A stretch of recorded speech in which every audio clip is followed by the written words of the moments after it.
Welcome to another video on quantities. Today we will be discussing how another form of relationship between um, quantities work. We'll be talking about ratio. So what is a ratio?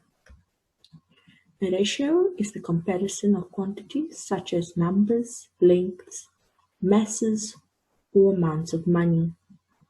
We use a colon to separate the two quantities, and it means two. So take for instance these pictures over here. This question asks us what is the ratio between proteas and tulips.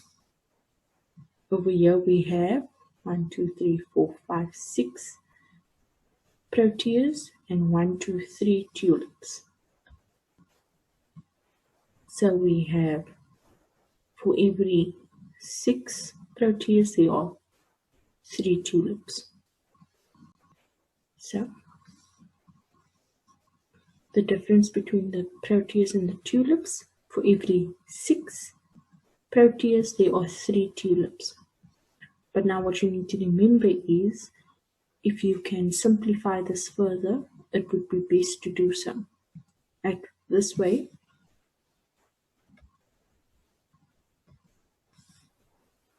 The way we do this is we find the highest common factor between the two numbers. In this case we have 6 and 3. So we then look at the factors of each number. 3 only has 2 because it is a prime factor, and 6 has 4.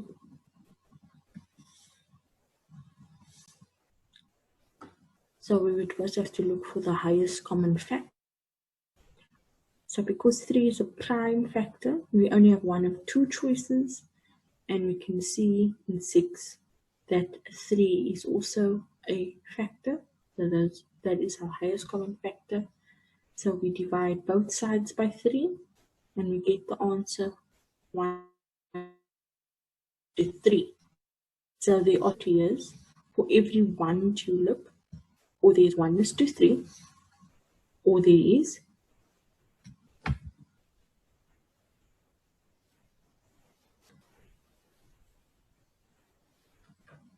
after simplifying it, we can say that for every 3 proteas, there are 1 tulip. Another way that we can put this is that there are 3:1, or a third of each other.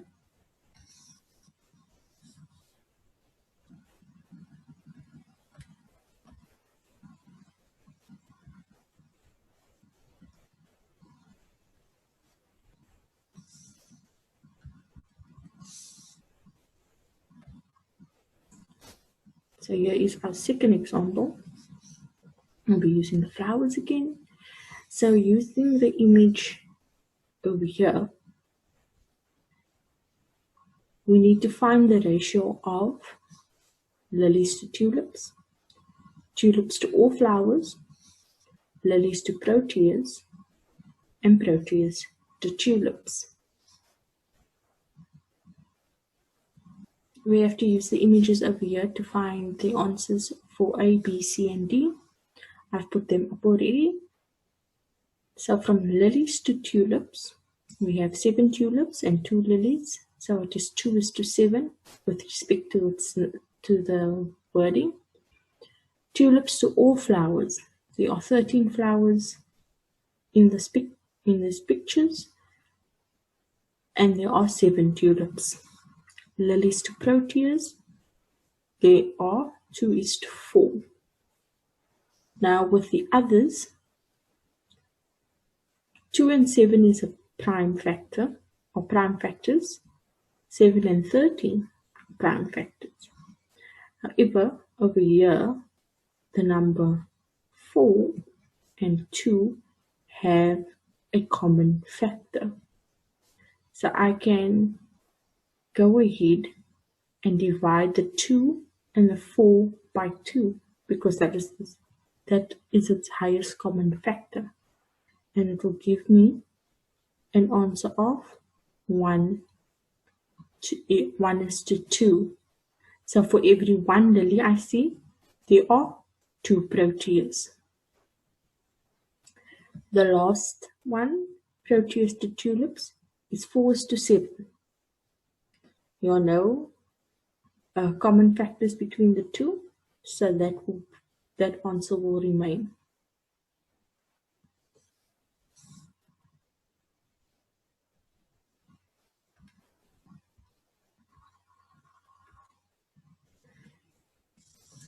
So here's one more example.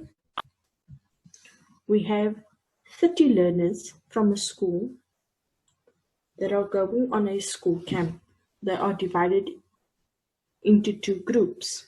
One has 20 learners and the other group has 10 learners.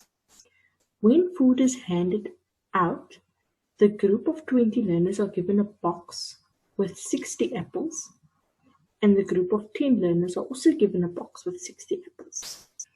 So we need to figure out, have they been fair? Have they not been fair?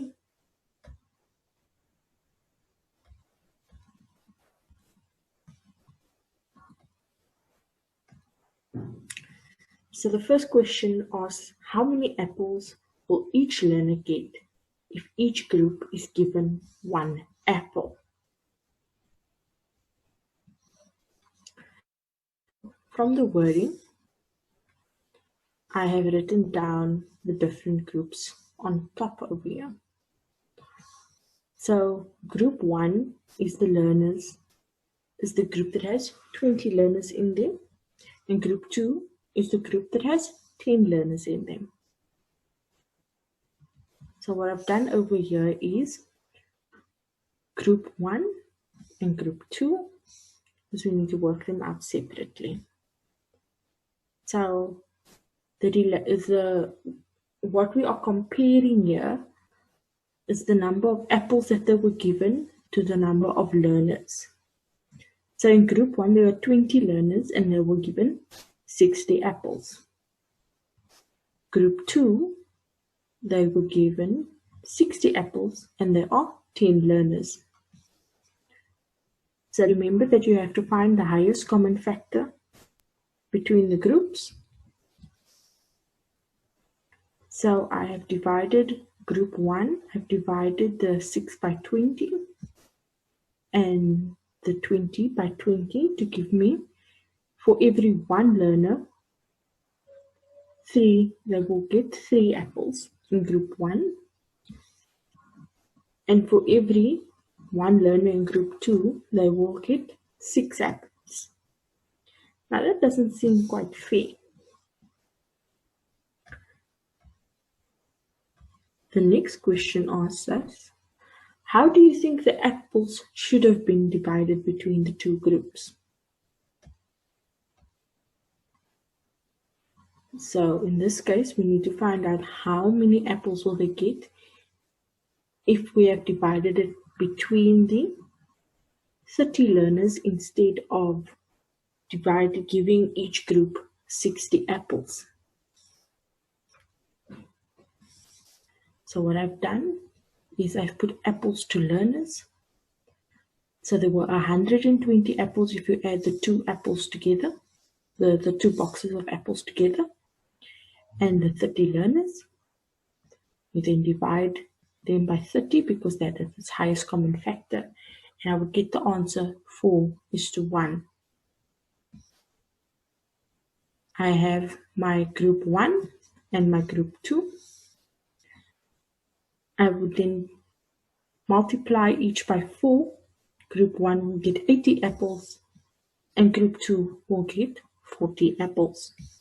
If you add them together, it will give you 120, so I have checked my answer. So group 1 will have 80 apples, group 2 will have 40 apples, and that's how it should have been divided between the 2 groups. Thank you for joining this class. We hope that you have a better understanding of the ratios and how they work. with different quantities.